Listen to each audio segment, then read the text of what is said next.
You know what I keep coming back to lately? It's the fact that on paper, this doesn't make sense. All of this, okay? Honestly speaking, the channel isn't doing well. We can all see that. The numbers aren't anything impressive, and there's literally no external proof that any of this is working or going to work. Nothing.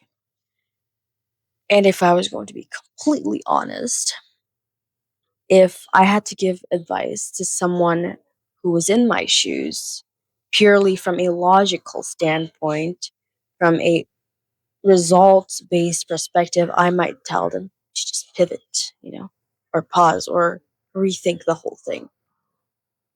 Yet, here I am, I keep going, which already puts me in a strange psychological position.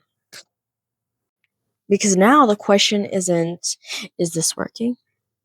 No. The question is, why am I still here? Why am I still posting? I know I'm not an expert. I'm not a YouTube guru because if I was, I'd probably be hitting it big right now. But I'm not.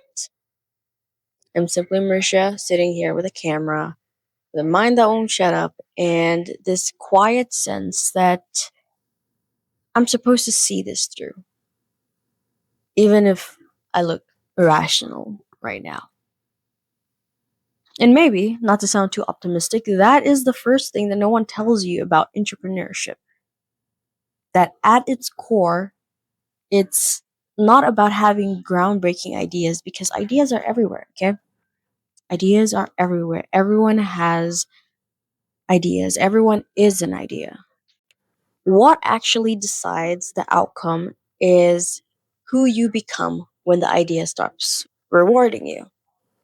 And in my case, it's now, when the excitement dies and fades, when the feedback loop breaks, when all the effort and results, stop lining up. And this is where mindset, resilience, and learning stops being just a concept to us and starts becoming a survival tool. When I first started this YouTube, like most people who start on their project or their business or whatever, I was excited, naively so almost. Big dreams came with big expectations, and that feeling that I finally found it. I found the thing that I wanted to do in life. And I honestly, genuinely thought that passion would carry me through. But nobody tells you just how quickly passion runs out when the reality shows up quietly instead of dramatically. Not in like big failures or a catastrophic moments. No, it arrives and it's just silence. Low views, slow growth, days where like literally nothing moves. And along the way, I realized that success wasn't asking me for more effort. It was asking for a different relationship with myself. That's mindset. Not positivity, not confidence, not being optimistic, but how you interpret resistance. Let me ask you something, okay? Does When something doesn't work, do you assume it's feedback or do you assume it is a verdict? Because if you assume it is a verdict is something that ends the story, while as feedback keeps it open. Roosevelt once said the only limit to our realization of tomorrow is our doubt of today. And honestly, that sounds a little too clean until you notice just how often doubt disguises itself as maturity. You know? Like, we're older now. We can't say, I'm scared. So we say, I'm trying to be realistic. We can't say, I don't trust myself anymore. No, we just say, I'm waiting for the right time. There's a verse in Romans about being transformed by the renewing of your mind, and I want you to notice how it's about the renewing of your mind, not your circumstance, not your audience side, simply renewing your mind. Because if your internal narrative collapses under uncertainty, there is no strategy that's going to survive long enough to actually matter. And that is where resilience comes in. Now, resilience is not something heroic. As a matter of fact, it's boring. It's the boring stuff, it's the repetitive stuff. It feels deeply unsexy.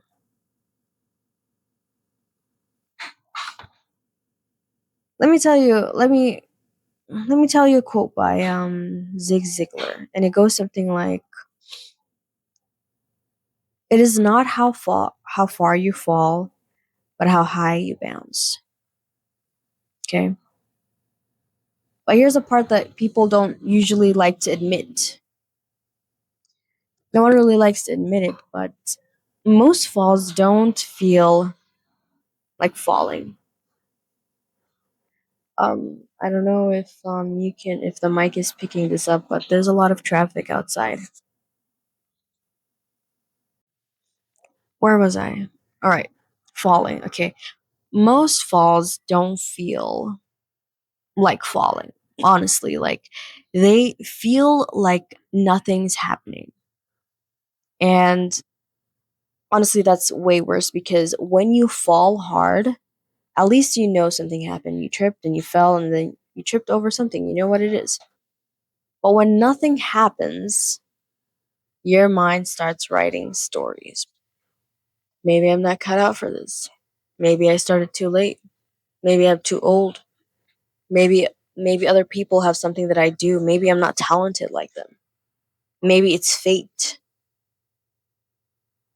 But James talks about perseverance being formed through trials. And when we imagine these trials, when we hear trials, we hear suffering, pain, uncomfortableness. But I hope you become aware that sometimes the trial is irrelevance. Being irrelevance, uh, getting through being irrelevant, posting into silence, working without validation, being unseen longer than your ego can comfortably tolerate. Especially, if you're someone who's posting constantly and it's not really getting anywhere. And that is where most people quit.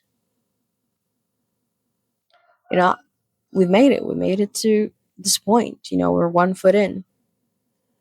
And people usually quit here not because they cannot do the work, but simply because they cannot handle what the work does to their identity. Okay.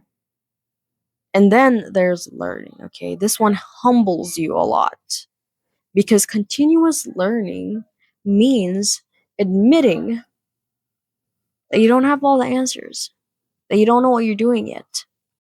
And if your identity is built around being smart or being gifted, being ahead, talented, or genius, that's destabilization. Gandhi said, "Live as if you were to die tomorrow and learn as if you were to live forever." And Proverbs says, "Wise people keep listening." But listening requires humility. It requires being okay with being a beginner way longer than you plan because that's usually how it goes for the most of us. Most people don't stop learning because they've mastered everything. No, they stop learning because it because learning threatens who you thought you were. And somewhere in this process, innovation becomes very necessary. And when I say innovation, I don't mean like the creativity for fun, innovation, but innovation of letting go of what used to work, of what used to feel safe, of what used to define you. I'm going to share with you a favorite quote, one of my favorite quotes by Steve Jobs. And it said, innovation distinguishes between a leader and a follower. But I want to point out that if we're honestly speaking, innovation usually feels like a loss before it starts feeling like progress. In Isaiah, it talks about new things, but new things usually arrive unfinished, unproven, very awkward. And because of those things, that is why people cling to old strategies long after they stop working. Because the way that we've been hardwired throughout, our years is that familiar pain feels way safer than the unfamiliar possibilities. You know, um, if you're suffering in the life you're living in now, you're okay with it, compared to pursuing a life with so much uncertainty. And this is why, people in toxic or abusive relationships find it hard to leave. And, it's also why, if you're in a job that you hate, you just can't quit because the uncertainty after is unsafe. It feels unsafe to us, which leads us to talking about adaptability, okay? Someone named Darwin, said that it is not the smartest or the strongest who survive, but the most responsive to change. And in Ecclesiastes, it says there is a season for everything. Okay? Some are slow, some feel like stagnation, but it's actually refinement. Some seasons are loud. Some seasons are loud. Some are slow. And some just feels like stagnation, but it's actually refinement. Now, the mistake is assuming that every slow season means you are failing. But I want you to understand that sometimes it just means that the external results haven't caught up to the internal change. Which brings us to vision, okay? This part gets misunderstood the most, okay? Because most think that vision is motivation. Vision is not motivation, okay? Motivation is emotional, and vision is stabilization. Vision is the thing that keeps you from quitting when the logic tells you to stop. And I may sound like I'm being optimistic and trying to make myself feel better, but no, I'm just stating facts. Okay? A guy named Peter said, the best way to predict the future is to create it. Okay? But creation doesn't reassure you. Okay? Creation is something that asks of you to act without proof. Which brings me to this channel, okay? Because if we were going to be completely honest, there is no logical reason as to why I am still here. The numbers don't add up. The numbers do not justify the efforts, okay? And yet, I still think that something is this quiet knowing that if this is going to work, I can't become any more reasonable. I have to become crazy and delusional. And I don't mean like loud crazy or dramatic crazy, no. Just more committed to the internal shift rather than the external reward.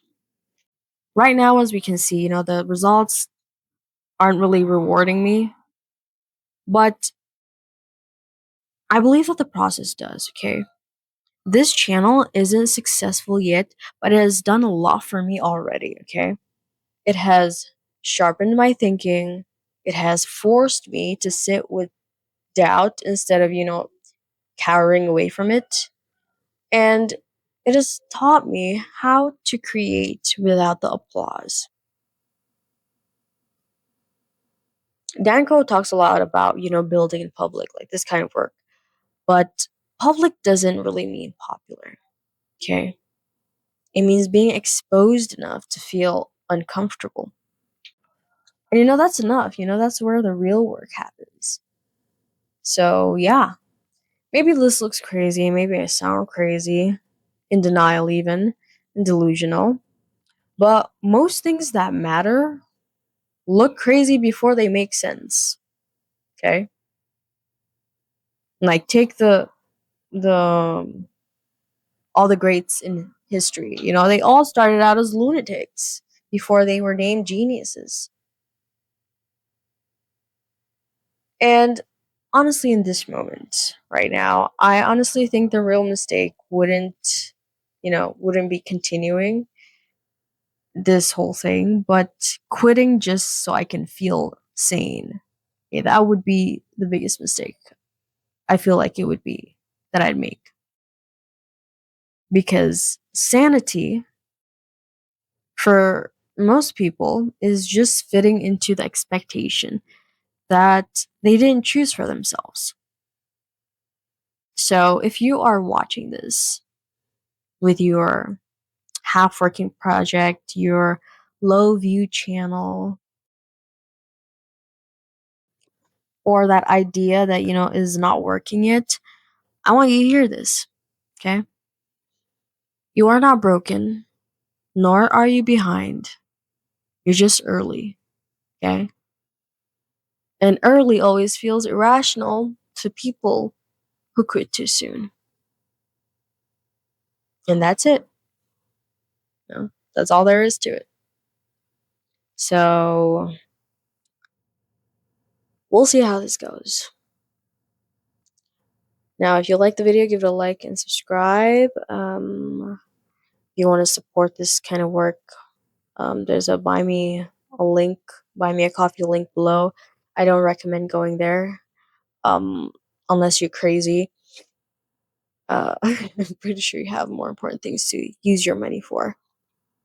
So, if you're smarter than me, don't even think about it. But if you're one of the crazy ones, go right ahead.